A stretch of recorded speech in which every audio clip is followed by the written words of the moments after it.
नमस्कार साथियों, मेरा नाम है विकास और आप सभी का स्वागत है आपके अपने YouTube चैनल इंग्लिश विद विकास झा में। आज के सेशन में हम प्रीपोजिशन के सेट नंबर 3 को देखेंगे, जिसमें कि आपके टोटल 24 MCQs हैं और आपसे एक नम्र निवेदन होगा कि आप अपना स्कोर शेयर जरूर कीजिएगा कि आपने आउट ऑफ 24 कितने अंक खुद से अर्जित किए। चलिए बिना देर के हम आज के सेशन की शुरुआत करते हैं और आज के सेशन का हमारा फर्स्ट क्वेश्चन है। यहाँ पे कहा गया है, ये जो फिल इन द ब्लैंक वाला पोर्शन है, मतलब जो ब्लैंक है, यहाँ पे आपको एक एप्रोप्रिएट प्रीपोजिशन का चुनाव करना है from all these given alternatives. Clear है? तो सबसे पहले सेंटेंस को पढ़ने का प्रयास करेंगे। यहाँ कहा गया है, ही वॉज सो बिजी, वो बहुत ज्यादा व्यस्त था, dash writing that he could not see me, मतलब यहाँ वह इतना ज्यादा बिजी था अपने राइटिंग में कि क्या हो गया, वह मुझे देख नहीं सका।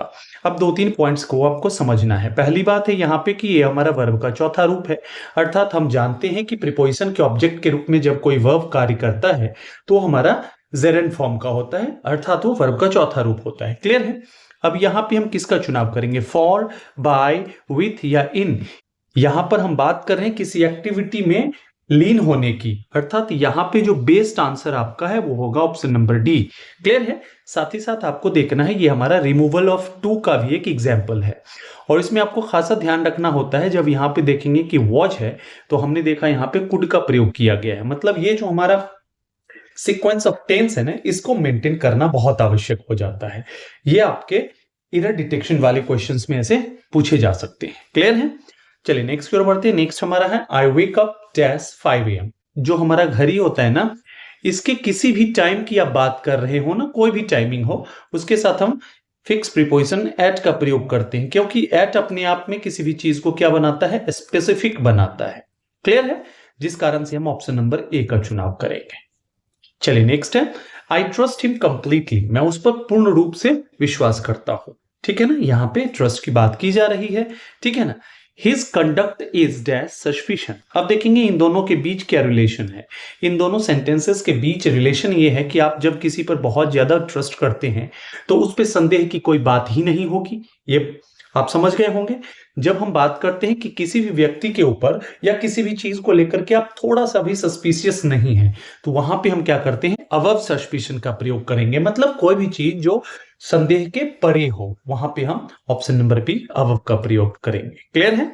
चलिए नेक्स्ट हमारा है, we should not run dash money. यहां पे रन के साथ हम देखेंगे कि एक प्रकार का प्रीपोजिशन प्रयुक्त होगा, जिसके कारण से ये हमारा फ्रेजल वर्ब हो जाएगा। इसका मतलब होता है किसी भी चीज के पीछे भागना।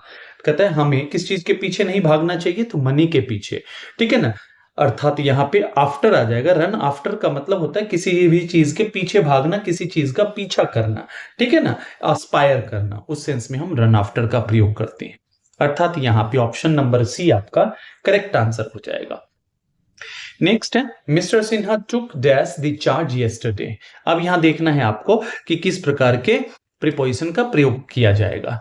टेक के साथ जब हम ऑन का प्रयोग करते हैं तो टेक ऑन का मतलब होता है कंपटीशन के भाव को दर्शाते हो। ठीक है ना, या अटैक का जब आप यह दर्शा रहे हो, उस संदर्भ में हम टेक ऑन का प्रयोग करते हैं। ठीक है ना, और वहीं पे टेक ओवर का मतलब होता है किसी भी चीज को अपने अंदर ले लेना, अपने अंदर मतलब कंट्रोल में ले लेना, उसकी जिम्मेदारी को ले लेना, अर्थात यहां पर जो है ऑप्शन नंबर बी आपका करेक्ट आंसर हो जाएगा। ठीक है ना, नेक्स्ट हमारा है, one is sure dash what one seize. कहता है कि one is sure about what one seize, मतलब जैसे मैंने बताया कि मैंने यदि किसी चीज को अनुभव किया है तो मैं उस चीज को लेकर क्या आश्वस्त रहूंगा, वही बताया गया है। वन मतलब यहाँ पे इंडेफिनिट प्रोनाउन है, कोई भी, किसी भी व्यक्ति की बात की जा रही है। ठीक है ना, एनीवन। ठीक है ना, इस संदर्भ में हम क्या देखेंगे कि यहां पे जो हमारा बेस्ट प्रीपोजिशन जो होगा that will be option number A. Clear है? नेक्स्ट की ओर बढ़ते हैं। नेक्स्ट हमारा है, I want to know what you are really dash. बहुत ही प्यारा क्वेश्चन है ये आपका।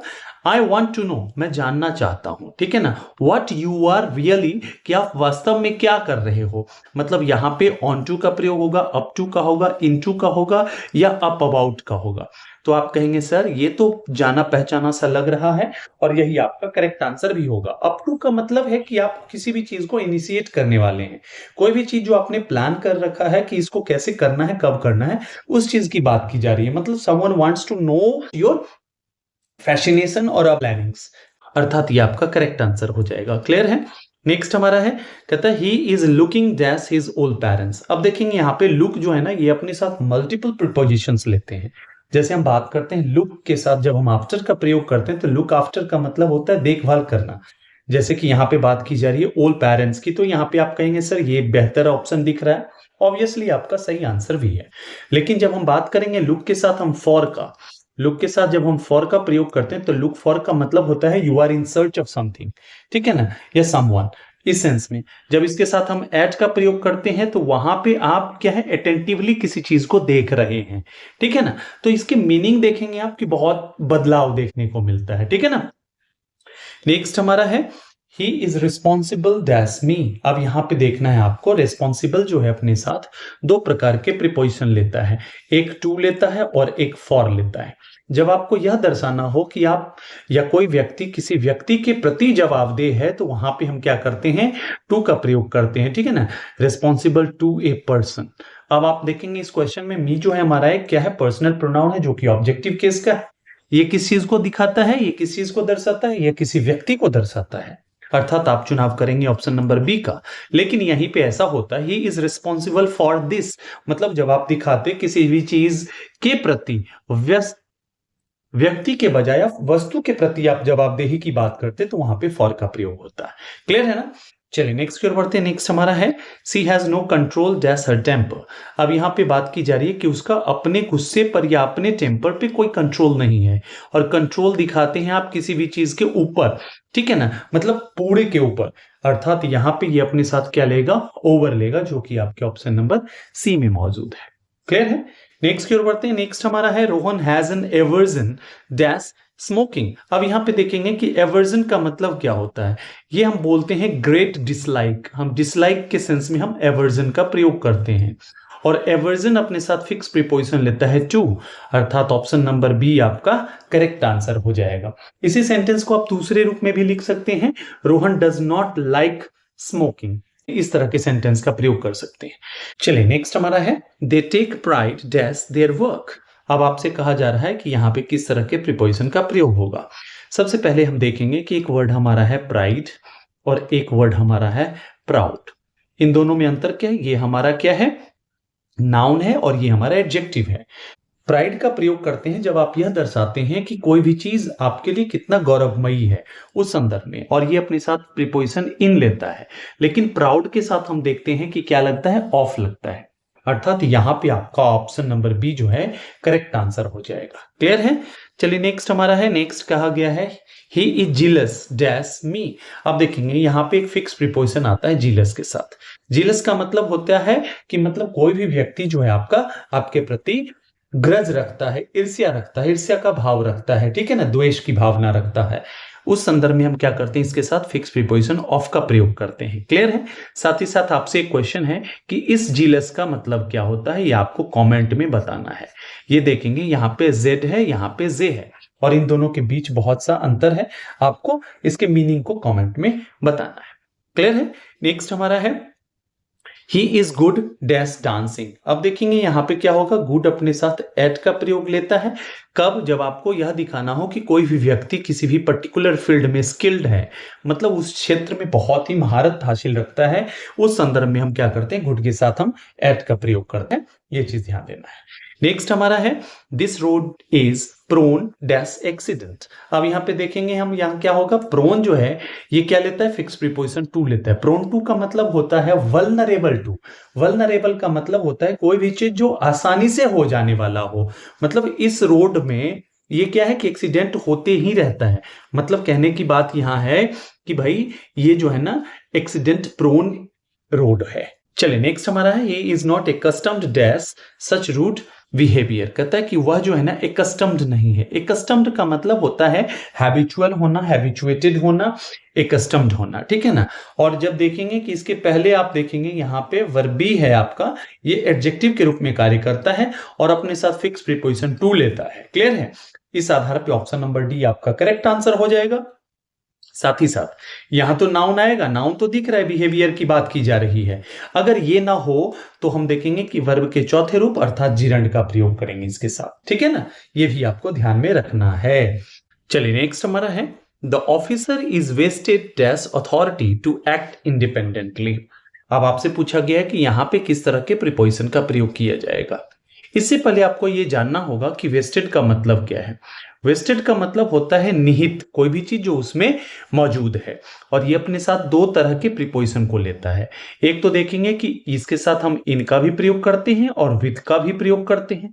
अब आप कहेंगे कि सर यहाँ पे किसका प्रयोग किया जाएगा, ऐसे समझिए, जैसे मैंने बोला कि एक ये इंस्टीट्यूशन है, सुप्रीम काउंसिल है या सुप्रीम कोर्ट है, कोई भी चीज जो ऑलरेडी इसके पास पावर है, इसमें है, अंदर से ही है, मतलब इसका खुद का अपना पावर है, तब वो हम क्या करते हैं, वेस्टेड के साथ हम इनका प्रयोग करते हैं। लेकिन जब कोई पावर किसी व्यक्ति को दिया जाता है एक एडिशनली, ठीक है ना, उस संदर्भ में हम उसके साथ क्या करते हैं, वेस्टेड के साथ हम विथ का प्रयोग करते हैं।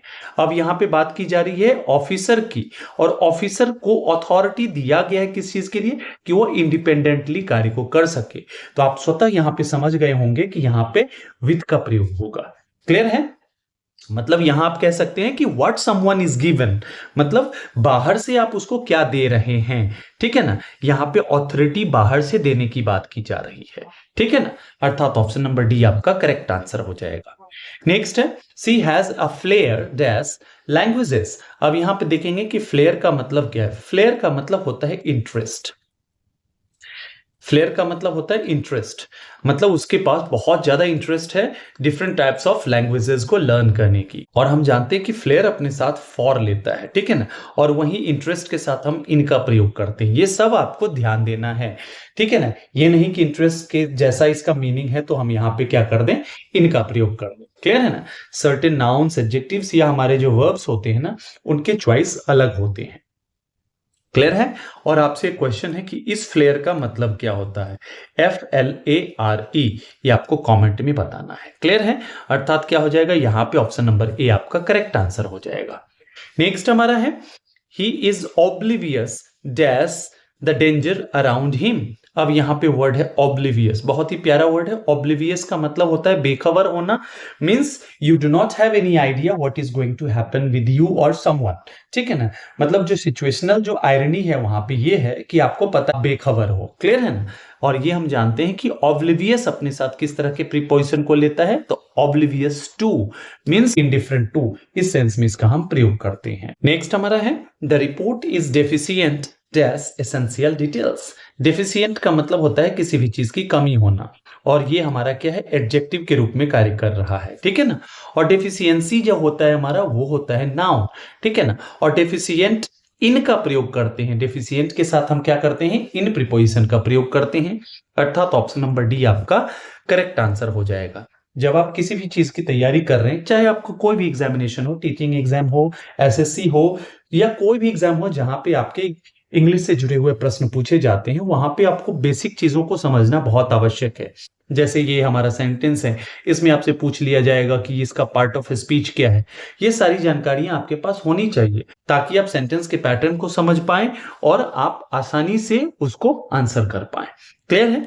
नेक्स्ट की ओर बढ़ते हैं। नेक्स्ट हमारा he is bent dash going abroad for studies. अब यहाँ पे देखेंगे कि इस बेंट के साथ हम किस तरह के प्रीपोजिशन का प्रयोग करेंगे। यहाँ पे बेंट का मतलब क्या है, ये बेंट का मतलब है कि समवन इज डिटरमिन्ड, मतलब यहाँ पे हम डिटर्मिनेशन की बात कर रहे हैं, डिटरमिन्ड की बात कर रहे हैं, ठीक है ना। और ये अपने साथ फिक्स प्रीपोजिशन लेता है ऑन, मतलब बेंड ऑन का मतलब होता है टू बी डिटरमिन्ड, अर्थात ये आपका करेक्ट आंसर हो जाएगा।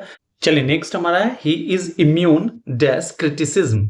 अब देखेंगे कि इम्यून जो है हमारा ना, ये हमारा एक एडजेक्टिव है और ये अपने साथ फिक्स प्रीपोजिशन लेता है टू, अर्थात क्या हो जाएगा, he is immune to criticism. मतलब इम्यून टू क्रिटिसिज्म का मतलब क्या है, सबसे पहली बात है कि इम्यून का मतलब क्या है, आपने पढ़ा होगा इम्यूनिटी, जानते होंगे ना। इम्यूनिटी का मतलब क्या है कि something that protects you from, मतलब जो भी आक्रमण हो रहा है उससे आपको, आपके शरीर को हेल्दी रखने में मदद करता है, उस चीज को वो रोकता है, ठीक है ना। मतलब हमेशा क्या है, प्रोटेक्टेड है किस चीज का, तो क्रिटिसिज्म को झेलने से, ठीक है ना। या फिर यूं कह सकते हैं कि उसको क्रिटिसिज्म का उसके ऊपर कोई भी प्रभाव नहीं पड़ता है, अर्थात ऑप्शन नंबर ए आपका करेक्ट आंसर हो जाएगा। नेक्स्ट हमारा है the child is engrossed dash the story. अब यहाँ कहा गया है कि बच्चा जो है ना स्टोरी में पूरा का पूरा खोया हुआ है, मतलब इतना लीन है, तल्लीन है कि उसको बाहरी चीजों पे कोई असर नहीं पड़ रहा है, उसके बाहरी चीजों पर ध्यान आकर्षित नहीं हो रहा है। इनग्रॉस्ड अपने साथ फिक्स प्रीपोजिशन इन लेता है। इनग्रॉस के साथ हम क्या लगाते हैं? इन लगाते हैं, ठीक है ना। अर्थात ऑप्शन नंबर सी आपका करेक्ट आंसर हो जाएगा। चलिए आज के सेशन के लास्ट क्वेश्चन को करते हैं। यहां कहा गया आपसे we were compliant dash the rules. आप देखेंगे कि कंप्लाई हमारा वर्ब होता है, ठीक है ना, और कंप्लाई के साथ किस तरह का प्रीपोजिशन यूज होता है ये आपको बताना है, ठीक है ना। और यहां जो कंप्लायंट है ये अपने साथ फिक्स प्रीपोजिशन लेगा विथ, अर्थात ऑप्शन नंबर बी आपका करेक्ट आंसर हो जाएगा। आई होप कि आपको ये सेशन बहुत ही प्यारा लगा होगा, आपके बहुत सारे जो है ना डाउट्स क्लियर हुए होंगे और आपके बहुत सारे एग्जाम लेवल के क्वेश्चंस आज मिले होंगे, जिससे कि आपकी तैयारी और बेहतर होगी। चलिए इसी शुभकामनाओं के साथ कि आपको आपका मंजिल बहुत जल्द मिले। मिलते हैं नेक्स्ट सेशन में। Till the time we meet next, happy learning and keep evolving. Thank you so much.